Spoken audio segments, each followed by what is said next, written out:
I'm using this thing again today. Up until like yesterday, I'd only ever used my angle grinder for grinding off like leftover bits of rivets and rusted out screws.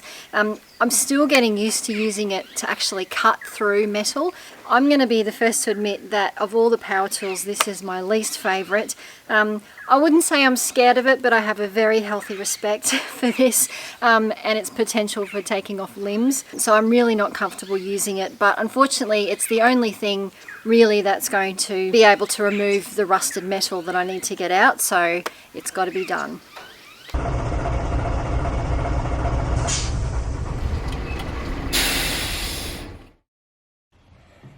So this here is the main pillar at the front of the bus. So it's a 50x50 box section steel. It's a bit easier to see lower down where I've taken off the trim. So that's this here, running all the way up.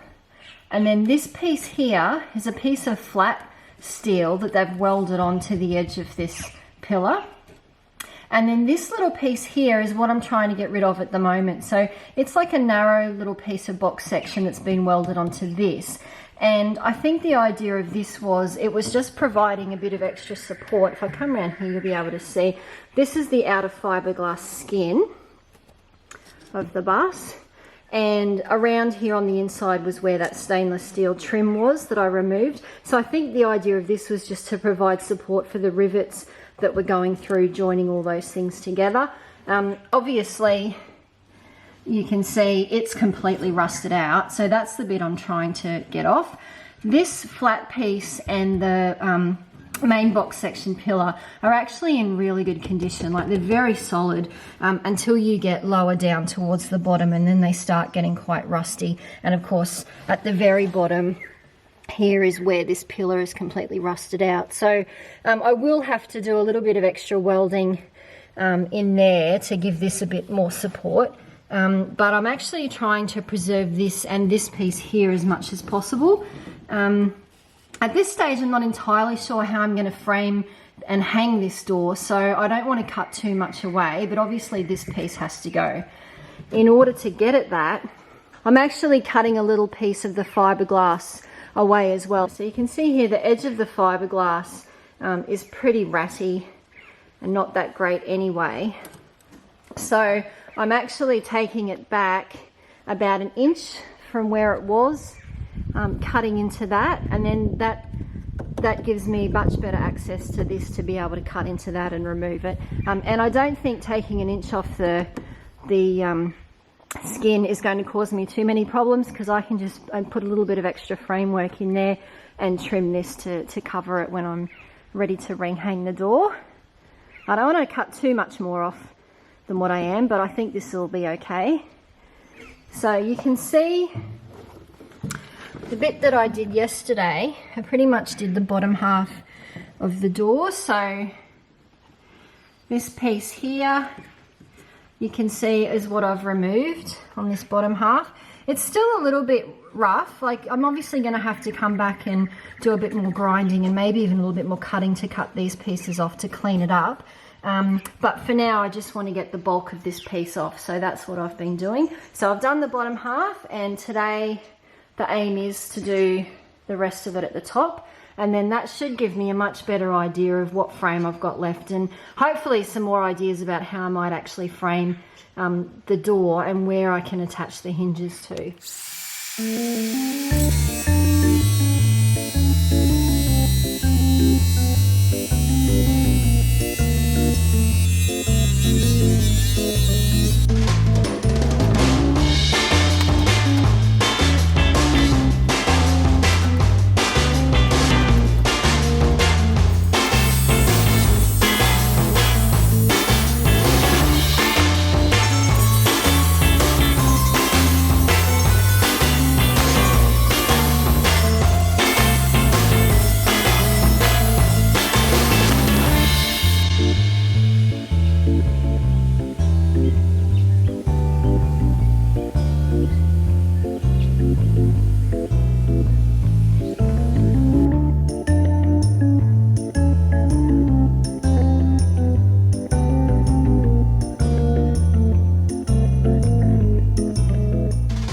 So after removing that piece of rusted metal from the edge of the doorway, this is what the door frame currently looks like in the space. It's obviously roughly the right size and shape. It's certainly angled correctly to match the curves of the bus. The frame itself is slightly smaller than the space now, partly because of that inch of fiberglass that I removed with the rusted metal, but also because the original door had quite a large piece of angle attached to one side that had a rubber seal on it, which I've also removed. So the frame that's left is now a little bit smaller than the space. So I could either add pieces to the frame around the doorway, or I could make the door frame itself a little bit bigger to fit the space better. I'm also probably going to need to add in some extra pieces into the frame in order to be able to mount the bolts for the hinges that I'll have to attach. This is a printout of the hinge that I was originally wanting to use. It's the same kind of hinge that the other fellow used to mount his door, and I've just printed it out to scale. So this is the actual size that the hinge would be. And I did that just so I can get an idea of where I might be able to fit it on the bus. The problem I have is that at the top of the frame, there really isn't enough steel to mount the hinge onto. I mean, you can see here that aside from the fact it's already got big holes, you know, I may be able to mount these two bolts on this piece of steel, but there's nothing here to be able to bolt this part onto. And in fact, this is where the window goes in the door, and the window seal would sort of overlap here. So, you know, this is going to be in the way of the window seal and even the window itself. Now, I may be able to weld another piece along the top of this door frame and possibly down this side as well, in order to make the frame bigger so that I can sort of move this hinge up a little bit. But even so, it's still going to be interfering a little bit with the rubber seal around the window there. And I don't really want to cut into it, either this or the seal, because I want to make sure that these windows are watertight when they go back in. So that's the challenge I'm having with fitting a hinge at the very top. The other fellow, when I went back and looked at the photos, it seems like he's got a little bit more space, like his window doesn't come all the way to the top like mine does, which is frustrating. So the way I was originally going to do it may not work unless I can modify this somehow. The other option is to actually move the window. So at the moment the window is sort of more towards the front of the frame. One option would be to cut out this piece here and move it back, or just use the outside piece and weld in another piece here so that the window essentially shifts, you know, back towards the back of the bus 100 mil. I'm not really keen to do that either, because obviously that's a bit involved to modify that, but also it means that for driving the window is going to be a little bit further back, which is not ideal. But you know, that may be what I need to do if I want to use this frame. Another option is to not worry about putting a hinge at the top of the door at all and just hinge the bottom half of the door. I have seen a few guys do this with their doors, where they've only put, you know, a couple of hinges on the bottom half, and it seems to work fairly well as long as the hinges are strong enough to support the weight of the door.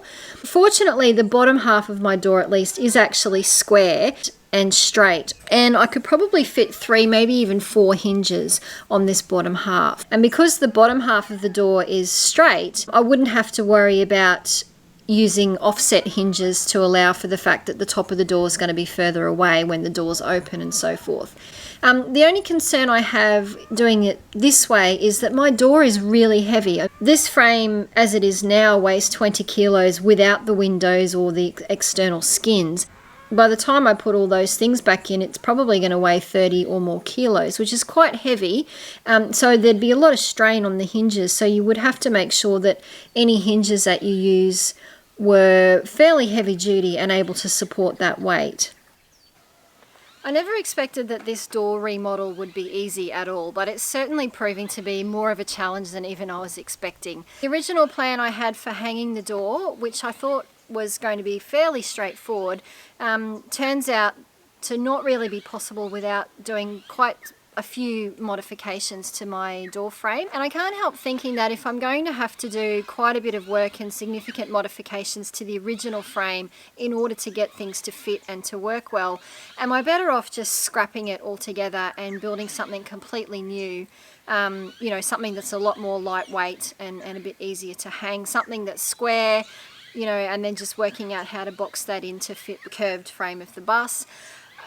It's hard to know. Obviously I wanted to use the original door if I could, because the frame is already roughly the right size and shape, and it's got nice big windows for driving.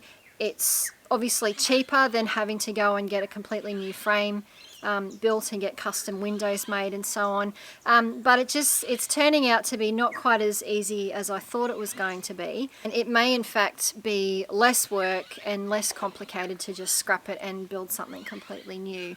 One of the things that's making this even more of a challenge for me is that I don't know how to weld, and I have no experience with metal work or doing this kind of thing.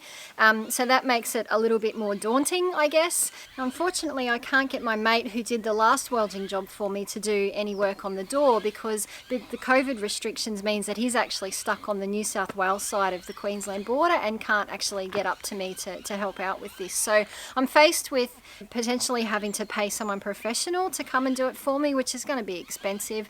And it's come up a few times already in this bus conversion where welding's been, you know, a necessary skill to have, and I'm sure there's going to be other projects along the line where that'll be the case as well. So I've actually decided that I'm going to learn how to weld myself, and I've actually enrolled in a class that's coming up in my local area in 3 weeks' time. So just to learn the basics, and hopefully with a bit of practice I might get a bit more confident about tackling a project like this. So the plan is that I'm just going to put the door project on hold for a few weeks until after I've done that class, by which time, you know, I may have had a few more ideas about how I could do this, and hopefully I'll be a little bit more confident in feeling like, you know, I can attempt to do the welding myself, and maybe the modifications that I need to make to the door frame won't seem like such a big challenge.